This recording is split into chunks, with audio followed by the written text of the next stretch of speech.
Thanks for tuning in to another legislative update from WREN, the Women's Rights and Empowerment Network.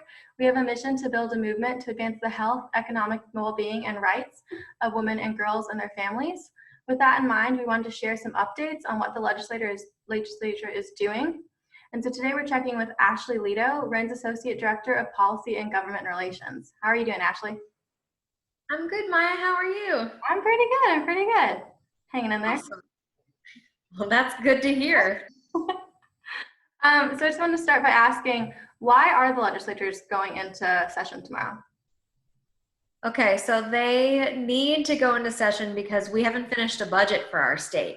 So if they don't go in and pass what's known as a continuing resolution or a budget, our state won't know what to do with dollars. So funding the money to like state agencies. And that would be a pretty big crisis on top of a crisis right now. So they need to go in and deal with their continuing resolution. So the state is funded through the next fiscal cycle while they also get the numbers back from the budget department and they can build out a new budget in another section, which leads me to the other thing they have to get done is passing what's known as a sine die resolution. This Thursday, the 14th, was supposed to be the original sine die date, the date that everything ended for the legislature. But you can pass a sine die resolution to extend the session with certain provisions. So you kind of outline the rules of what you're allowed to work on and when you're allowed to work on those things. So those are going to be the real key components that they have to address. Continuing resolution and a sine die resolution. Okay. So when would we know what else they might be working on tomorrow? Well, so there's going to be a lot of dialogue going on. I see a lot of news articles going on about the upcoming primaries in June and elections and the racial disparities happening with the COVID response. So there's going to be a lot of conversations.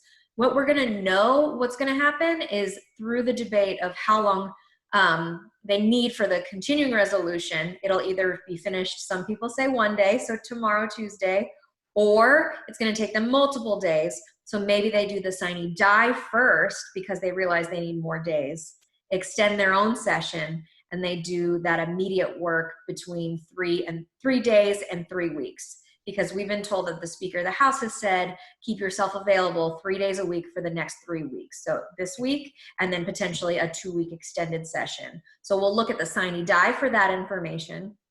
And then we'll also look at the sine die if whether or not they're going to have a fall session to potentially deal with other issues. So to pass that physical budget that we talked about, and then also to deal with any of the bills that might be COVID related, but also the bills that were going through the legislature normally. Okay. So how does all of this impact WREN's policy priorities that we were working on before COVID and during as well? Well, so everything's on pause, knowing that they need to focus on the continuing resolution and the sine die. So I've got laser eye focused on sine die to see if they're going to extend the session and to what extent they're going to allow any discussion.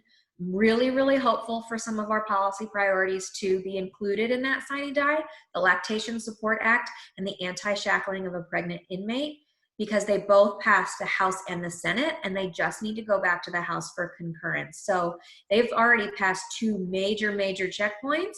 So I'm really hoping they're included, and we've been pushing for that. But I also want to include that WREN, once COVID hit and we realized that it was such a big deal, started getting data from the Moore School of Business and also just public health experts. And we wrote COVID-related policy priorities, and we're also pushing forward on policies related to that. So you can visit our website to see our new COVID-related priorities and the actions potentially to take through each of those. Okay. And just as a reminder for our network, if you are interested in learning more about any of our policies, you can go to scren.org and then go to the Issues tab and then go to Legislative Agenda. And you can find all of our fact sheets, all of our links to take action if you want to get more involved. And following up on that, what are some things that our network can be doing right now?